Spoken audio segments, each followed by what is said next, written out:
are Steph's current Warriors even better than the 2015 or 2016 teams? Yes, they are, Skip, and he's playing better. Steph Curry now in a week and a half has 4 games with at least 9 threes. Only 5 other players have 4 games like that in their career. Yep. He just had a lot of guys that's going to the Hall of Fame career in a week and a half.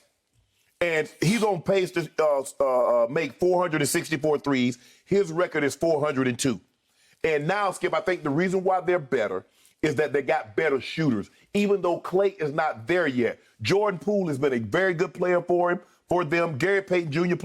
plays outstanding defense. Yep. Otto Porter Jr. One's got a big payday to go to the Wizards, Skip. He's their 8th or 9th man. Yep. Draymond is Draymond. Draymond does something, he's going to score you about 6 to 8 points. Yep. He's going to give you 8, 9 rebounds a game. He's going to give you 8, 9 assists a game. But he's going to play outstanding, unbelieving, amazing defense. Yep. That's where Skip. They only allowed the Cavaliers to get up 14 shots last night in the fourth quarter. Yep. That's absurd. It's absurd. They're 8 points better defensively than the top team last year, which were the Lakers. So and we think the Lakers were a very good defensive team, especially before AD and LeBron both got nicked. So, Skip, yeah, they're better. Steph Curry is better, if you can believe that. Skip, we're talking about pre-KD, 15, 16. You look at this team right now, without Clay, without some size and Wiseman that's going to come back, and you look at what they're doing right now, I think it's more impressive than what they did back then. Now, they're going to have to pay it off, Skip. But right now, they're head and shoulders. There's no question that they're the best team in basketball right now. Okay. I will admit to you, I was only monitoring this game via computer for 3 quarters because I was watching the football game and I kept looking and I thought, God, Cleveland's up 13 after 3 quarters. And I knew they were missing a bunch of players because Colin Sexton didn't play, Mobley didn't play, Markkanen didn't play. Jetty Osman didn't play last night, so they were down some real key pieces. Yet they're up 13 on Golden State, and I thought, well, this is the drudgery of playing that swing to the east, and you just weren't quite ready for this one. So I thought, I'm going to watch the fourth quarter and see what happens. Did I ever see what happened? Steph happened. Clearly, how many times can we say this? How many times can everybody in sports media say this? There's never been anything like Steph Curry. Nothing. There's just never been anything remotely like him, unless you want to throw Clay into the mix, and Clay's about to come back. Right. But he's like a distant second, and he happens to be this guy's teammate. Okay, so I'm looking at what Steph did in the fourth quarter alone. He makes 8 of 12 shots. He made 4 of 7 threes. He threw in a couple of more assists. Draymond had 4 assists because you know who he was going to? Yeah. He was going to Steph. Okay, and all of a sudden they hit 6 of 14 from 3 while the home team goes 0 of 7. Well, what do you think's going to happen? Oh, you lose. You got outscored by 18 points just from the 3-point line, and so you end up losing the quarter. 36 to 8. I've never seen anything. Come on, 36 to 8.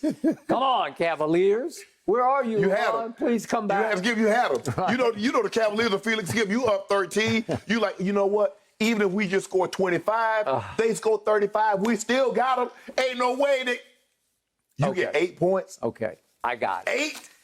And I've been reading more and more Steph stats, and even as a distributor, he's playing the best he's ever played. Yes. As a playmaker, as a point guard, and it's always hard for me to consider him the point guard because he's such a scorer. He does so much off the ball. Draymond runs the offense. Right. He's just running and running and running and creating and ducking and dodging and creating shots to where it's just hard to even think of him as the point guard. Right. I don't even know what position he plays because he just plays Steph, right? Yeah. Okay, so I read this yesterday that out of 45 NBA passers who have created at least 100 assist chances this season, no passer has created more efficient opportunities than Steph Curry has.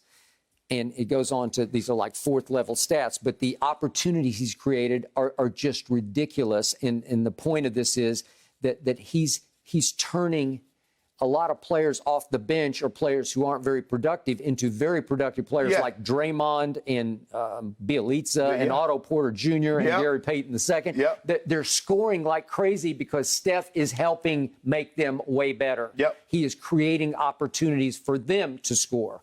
Okay, so let's give him all the above. And I keep telling you, he has changed his body, man. At age 33, he has hit the weight room because he looks so. He used to be waif-like in those first, even in the MVP years. He was just so skinny, you know, like he looked frail almost to me, but he didn't play frail. So now he's 170 pounds as opposed to 160 or 155. But Skip, and I told you, Skip, this is what's so. And when we talked about yesterday, he and KD, Skip, what he does. It seems to be more demoralizing than what any other player has been able to do. Skip, Kobe could go get 40, but the way he got 40 was the acrobatics, the spinning, the fadeaways. But these threes, Skip, the man got 40 points with one free throw. He did. I got it. Yeah, man, you know, when Jordan was getting 40, Jordan going to the free throw line about 12, 13 times. Harden get 40, he's going to the free throw line 12, 13 times. Kobe, LeBron, the man got 40 points with one free throw. To your point, it's hard to make 9 threes in a game, and he just does it like clockwork. It's like I roll out of bed and I make 9 more threes. Yes. It's almost like it's kind of a ho-hum night for him, It right? is. And by the way, could we just quickly drive home this point for viewers who might not have seen this? Could we see his threes in a row? These are his 9. These are absurd. These are what I call wow bombs, where they look defended. Like that's defended. You that's can't contested. You can't do anything. Yeah. What are you going to do? How can hand up? You late. Hand up. You late. Okay. You a little late. late, but you're. But it's that one. He got screened and you're done. But Skip, the man is shooting from 28 feet. The man shooting from 30 feet. You can just see the look on his face. From the timeline. You're going to give me this? Well, that's like money. That's easy. That's a free throw. Yep. And he's working for those shots. But Skip, that ain't no rim. That ain't nothing but net. That's a James Skip, that's Harden nothing but special. net. I mean, that's. Okay, it's indefensible when he's hot. Okay? Yes. Okay, now let's go bigger picture. Is this team truly better than it was pre-KD? Well, all the numbers say yes, Skip. Okay, I got it. But I read an interesting piece from my friend Scott Osler, who writes for the San Francisco Chronicle, and he's one of the best writers in this country. And he really knows the Warriors inside and out. And a friend of mine sent this piece to me, and I thought, okay, I'm into this. His point was that they're better without Kevin Durant. And I just can't go there, but I'm going to read you a couple of quick lines out of here. Now, with what the Warriors have cooking, Kevin Durant simply would be in the way, number one. And then he concludes that it helps Curry that this Durant-less lineup is 100% about spacing and flow. I give you that. Yeah. That's what it is. Yeah. It's moving. It's setting picks. It's boxing out. Durant was so great that at times those weren't high on his priority list. Plus, he's going to play some in the paint. And so you're just going to have to feed the beast, right? And it's not going to look as pretty as it looks right now. Right. Okay, now to my biggest point about this. I will never forget the fact that Steph Curry's Warriors lost a 3-1 lead to your Cleveland Cavaliers featuring Kyrie and LeBron James. And they were spectacular in those 3 games while Steph disappeared. And I don't want to beat the dead horse, so to speak, and keep hitting you over the head with all the bad stats. But Steph was not Steph for 3 straight games, 2 of them at Oracle.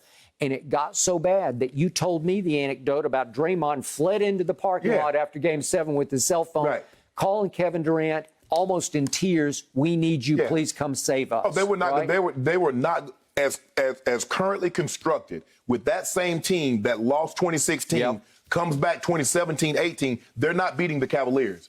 Okay. So what happens? Steph leads the charge. Private plane with all the top, Draymond and Clay, and I'm sure the owner went. Everybody went.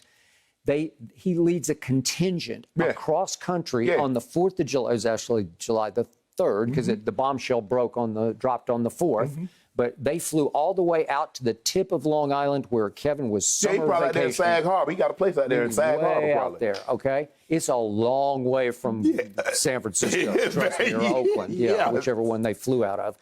And they went to beg and plead to recruit Kevin to come help save them. And Steph readily said, I ride shotgun, right? you drive our Maserati. Yeah. We still have a Yeah. Maserati, but we ran it off the road, right? Yeah. Mm-hmm. You drive it. And he came and drove it, and they won Right. the next 2 titles, and I don't doubt they would have won 3 straight if not for the The injuries. 2 most unselfish superstars in NBA history, Steph Curry and Dwayne Wade. Okay. But was it unselfish on Steph's part, or was it insecurity? Like, I can't do this. And again, he's only 6 feet 3 inches tall. A lot of times, even if we're insecure, I don't want nobody else to come in here and do this. You ain't driving my car. I can't, Skip, I can't drive my car like Jeff Gordon can or Jimmy Johnson can. Okay. But it's my car, and they ain't driving. See, I look at it completely upside down from you, because I disqualify Steph to a certain degree from all-time greatness when How? at a crucial moment of his career, he said, I need that guy to save us. And he readily deferred to that guy. Are you a superstar or not? Because if you are that guy, you would say no. I gotta you would take. tell Bob Myers, you would tell Draymond, no. I gotta take This Kareem is away from my Magic. team. I gotta take Kareem away from Magic if we doing that. Okay, but they went 73-9 without Kevin Durant, Yeah. right? 73-9. Yes. That's pretty great, That's right? great. They may do it again this year. They because of the pace they're on, look right? like it. They might break that. Yeah, at the pace they they're on. definitely might get to 70. I don't know if they'll break 70, get to 74, but they might get to 70. Okay, but again, if you're that dude playing for that team, all-time great, to say, I got to have him to come save us But next here's- year, he's going to be our difference maker against LeBron. But here's the thing. And he was. But here's the thing, Skip.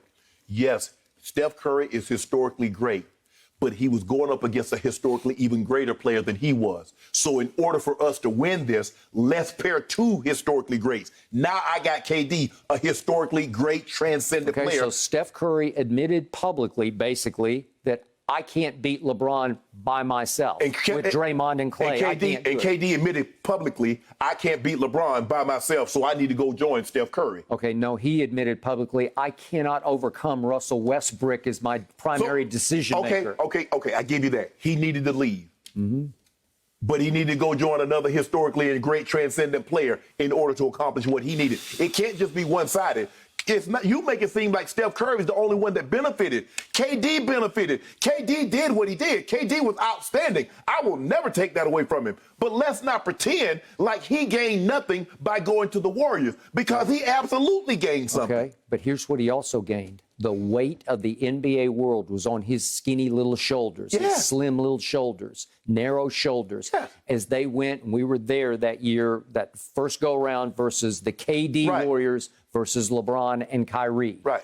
And what happened? KD just rose and shone. And it shocked me because I thought he might crumble. Remember, the whole NBA world was on the edge of its seat, Right. waiting for him to crumble under the pressure to take the Warriors one step higher above LeBron. And not only did he take him up, he lifted everything. He won MVP of back-to-back Yes, finals. and he deserved it. And you want to talk about pressure? Yeah. That was all-time pressure. But Skip, he's a historically great player. Okay, well, so he knew it. Right, of course. Yeah. Everybody knew it. But see, Skip, what they had by getting him, because here's the thing. If KD doesn't go there, let's just say for the sake of argument, Steph and LeBron push. Clay and Kyrie push. Yeah. Now we make it a Kevin Love, J.R. Smith, Draymond Green, yada, yada, yada series. But now when you bring KD Bron push, Steph and Kyrie push, who's going to push with Clay?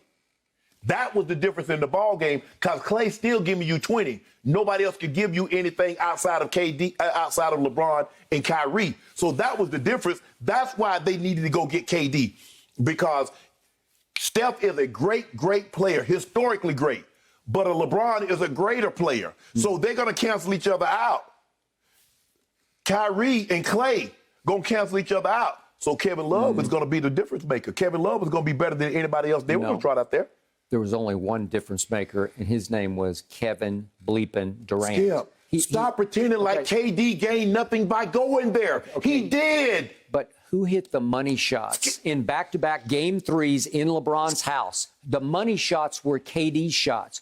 Who has failed to hit the money shots consistently throughout his playoff career? Steph Curry. But Skip, He can do it in the regular let me ask you season. a I question. haven't seen it consistently in the post. Has Kevin Durant hit the money shot outside of Golden State? Now, he was in OKC all those years. Yeah. Where was the money shots he was hitting? Well, it's hard when you're playing with that guy, as LeBron is about to learn. He's learned a little already, Skip. but it's just hard. Skip. Because that guy gets to choose when you shoot. Okay, I get Skip, but the thing that the pushback that I want to give you is that KD absolutely gained something by playing with the Warriors. You make it seem like only the Warriors benefited from KD being there. If KD had a choice of 29 other teams, 28 other teams, because he wasn't going back to OKC. He could have gone anywhere else. He picked the best team statistically ever to play and joined them. Okay, so but he gained something. He also chose the ultimate pressure to go play with them when he would be seen as the savior. Can I ask you a question? It's up to you. Let me ask you a question. Do this. Do you believe if LeBron James had gone to the Warriors, they would not have won the title? If let's just say KD goes to the Cavaliers and LeBron, we swap places. Do you believe KD and the Cavaliers will beat Steph Curry, LeBron, and Klay Thompson and Draymond? With Kyrie? Yes. Yes. You out your mind. No, I'm not out of my You're mind. out of your mind. Hey, he is as clutch as they come. See our Olympic team. I kept telling you, who's the difference maker throughout the run to the gold medal? It was Kevin. You can't give a team that have 13, 14 NBA players and they beat a team that have 3 NBA players. That's not anything to be getting up on a soapbox and applauding. I watched every one of those medal games, and every time we got in trouble in the first half, and every time they turned to the 7-foot monster and said, "Would you please take us home?" Why were we in trouble to begin with? Was he not there, or he just came in the fourth quarter? Was he not there? He is not a ball hog. He is as efficient a scorer as there is. Yes! So he won't demand the basketball early. So he waits until they say, "Would you please go?" Okay, I'll go. You want me to go? Watch this. Is LeBron a ball hog? I don't know. That's a tough question. I just read an article the other day. He's a ball hog 3-point shooter now. They asked Kobe who would be his ideal playmate, and he said LeBron. Because LeBron is a facilitator by nature. I'm a scorer finisher by nature. That would be a match made in heaven. Okay. Can you imagine the open looks that Klay and Steph are going to get with LeBron at the point? Well, we're kind of going back 5, 6, 7 years ago. I don't think today's LeBron could be that guy. Thank you for watching. You can subscribe here to get the latest from the show, and be sure to check out more of the best clips from Undisputed, or go watch a few other segments from our other shows on FS1.